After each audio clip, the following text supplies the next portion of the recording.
Hello viewers, আমরা এখন আছি দেবীতলাতে যে অবস্থা দেখুন, তরমুজ চাষিরা আসলে লসের মুখে। তারা পর্যাপ্ত পরিমাণের সার ওষুধ না পাওয়ার কারণে তরমুজগুলা ভালোভাবে দেখুন এবছরে তরমুজ ফলন খুবই খারাপ। ম্যাক্সিমাম তরমুজে রোগাক্রান্ত, ভাইরাস আক্রান্ত, যার কারণে তো সমস্যা আছেই। এরপরে তেল পাইনি, সার পাইনি, এগুলা ঠিকঠাক মতো সাপ্লাই ছিল না বলে তরমুজের চাষটা খুবই খারাপ এবার বর্তমানে। এবং এই বৃষ্টি হওয়ার কারণে এখানে দেখুন এই যে তরমুজ, অনেক তরমুজ পচে গিয়েছে। এই যে দেখুন এই যে তরমুজগুলা সব প্রচুর তরমুজ এই যে নষ্ট হয়ে গেছে, দেখেন এই নষ্ট বা পচে গিয়েছে। আরেকটি জিনিস হচ্ছে এদিকে যে যানবাহন ব্যবস্থাটা, আপনারা বটিয়াঘাটা থেকে সরাসরি দেবীতলার ভিতরে ঢুকলে এখানে একটা ইটের রাস্তা আছে, এখানে ঢুকতে যে কতটা কষ্টকর এটা আপনাদের বলে বোঝানো যাবে না, অনেক কষ্টকর। আমরা বাইক নিয়ে ঢুকতে গিয়ে মনে হচ্ছে যে পিছলা খেয়ে পড়ে যাচ্ছি বা অ্যাক্সিডেন্টের মতো কায়দা। তো আমরা বাইকটা অনেক দূরেই রেখে আসছি। তো কৃষক যে এই পণ্যগুলা ঠিকমতো বাজারে পৌঁছাবে সেই ধরনের কোনো ভালো সুব্যবস্থা নেই, অতএব তারা ভালোভাবে দাম পাচ্ছে না। এবং আমরা একজন কৃষকের কাছে যাচ্ছি, আসলে এই বিষয়টা সে মানে আমাদেরকে বলবে যে আসলে কি অবস্থা বা তাদের কিভাবে লস হয়েছে বা বিস্তারিত তার কাছ থেকে শুনে নেবো। দাদা অ্যাকচুয়ালি দাদা একটু আপনার দৃষ্টি আকর্ষণ করছিলাম, যেটি হচ্ছে যে এই যে তরমুজের বিষয়টা যদি আপনাদের কিভাবে কি হচ্ছে না হচ্ছে যদি একটু বিস্তারিত দর্শকদের উদ্দেশ্যে বলতেন। আচ্ছা, বিষয় হচ্ছে যে বৃষ্টির কারণে আমরা তো এমনি ক্ষতিগ্রস্ত হয়ে পড়ে আছি। দ্বিতীয় কথা হচ্ছে যে আমরা এখান থেকে যে ফলগুলো উঠিয়ে নেব তার জন্য যে আমাদের যে সরবরাহকারী যে গাড়ি বা কোনো যানবাহন তার কোনো ব্যবস্থা নেই। দ্বিতীয় কথা হচ্ছে যে আমরা সব থেকে বড় সম্মুখীন হয়েছি সেটা হচ্ছে যে এবার আমাদের তেলের সংকট ছিল, আমরা পর্যাপ্ত পরিমাণে পানি দিতে পারিনি প্রথমত। দ্বিতীয় কথা হচ্ছে যে প্রতি বছর আমরা যখন ধান করে থাকি বা তরমুজ করে থাকি তখন আমাদের যে সার বা কীটনাশক এর কিন্তু একটা সংকট ঘটে। প্রতি বছরের মতন আমরা কিন্তু এই সম্মুখীনটা, এই ঝামেলাটা আমরা মানে ফেস করে থাকি। তো প্রধানমন্ত্রীর কাছে দৃষ্টি আকর্ষণ করব যে আপনার কৃষি সম্পদের উপরে একটু নজরদারি করতে হবে।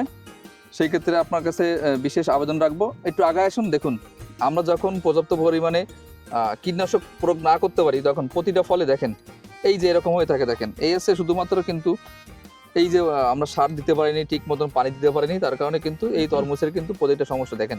এইবার আমরা যদি পর্যাপ্ত পরিমাণে সার দিতে না পারি বা পানি না দিতে পারি, তরমুজের সাইজ কিন্তু আমরা পর্যাপ্ত বড় পাবো না। কিন্তু দেখেন প্রতিটা তরমুজের সাইজ ছোট হয়েছে। প্রতি বিঘা প্রতি আমাদের প্রায় খরচ হয়ে থাকে প্রায় 55 থেকে 60 হাজার টাকা প্রতি বিঘা প্রতি আমাদের খরচ হয়ে থাকে। কিন্তু এবার যে ফসলের যে ফলন ফলেছে তাতে করে আমরা আশা রাখছি প্রতি বিঘা প্রতি আমাদের সর্বনিম্ন মানে খরচের টাকা তো উঠবেই না।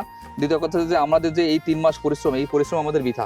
সর্বশেষ বলতে চাই যে কৃষি অফিসারদের কাছে যে আপনারা কৃষকের প্রতি একটু নজরদারি রাখুন, কেন দিনকে দিন আমাদের বোটেঘাটার যে পরিস্থিতি হয়েছে এখন, যে আমাদের যে আবাদ জমি এই পরিমাণ দিন দিন কমে যাচ্ছে, প্লটের পরিমাণ দিন দিন বেড়ে যাচ্ছে, তাতে করে আমাদের এই ফসলাদি কমে যাচ্ছে, খাল বিল সব বাড়ে যাচ্ছে। তো আমরা বলতে চাইছি যে যতটুকু কৃষক পরিশ্রম করছে ততটুকু তাদের প্রতি একটু বেশি নজরদারি করবেন, পরবর্তীতে যাতে করে আমরা সঠিকভাবে ফসল ফলিয়ে আমরা যাতে বাজারজাত করতে পারি। ধন্যবাদ। অ্যাকচুয়ালি আরেকটা জিনিস হচ্ছে দেখুন এই যে তরমুজের অবস্থা, এবছর তারা ঠিক মতো পর্যাপ্ত পরিমাণে সার ওষুধ না দেওয়ার কারণে দেখুন তরমুজের অবস্থা দেখুন। এখানে প্রচুর পরিমাণে তরমুজ রয়েছে কিন্তু তরমুজের সাইজ বা গঠন খুবই খারাপ এবং প্রচুর পরিমাণে তরমুজ। একদিকে তো তেল সার ওষুধের সমস্যা, আর একদিকে হচ্ছে আমরা এখান থেকে ফসল উঠাতে গেলে এখন একটা কিষানের মজুরি আমরা নিচ্ছি 800 টাকা করে, একটা কিষান নিতে গেলে জন প্রতি 800 টাকা করে নিচ্ছে। যখন আমরা ট্রলিতে করে ফসলটা নিয়ে যাচ্ছি তখন করে আমাদের ট্রলি ভাড়া দেওয়া লাগছে 1500 টাকা করে।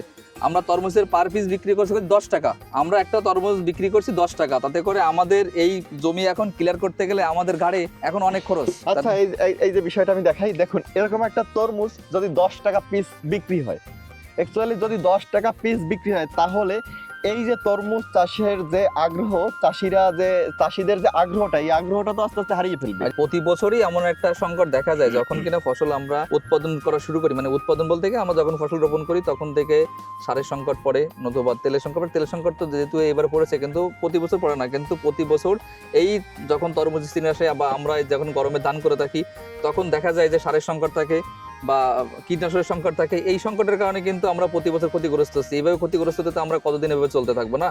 দ্বিতীয় কথা হচ্ছে একটা তরমুজ চাষ করতে গেলে একটা বাচ্চার থেকে একে বেশি যত্ন করতে হয়।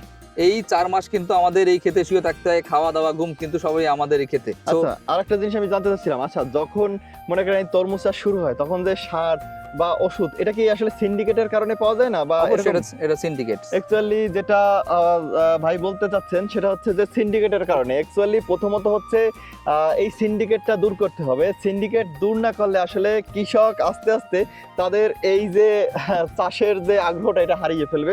দর্শক, এ পর্যন্তই ছিল, তবে ভিডিওটি ভালো লেগে থাকলে অবশ্যই শেয়ার করবেন। শেয়ার করার কারণে কৃষি অফিসার আছেন তাদের দৃষ্টি আকর্ষণ করছি, তাদের সামনে যদি ভিডিওটা পড়ে তাহলে অবশ্যই আপনারা এটি পর্যালোচনা করে যাতে কৃষকের সুবিধা হয় সেদিকে একটু লক্ষ্য দিবেন। সকলকে ধন্যবাদ, ভালো থাকবেন, সুস্থ থাকবেন।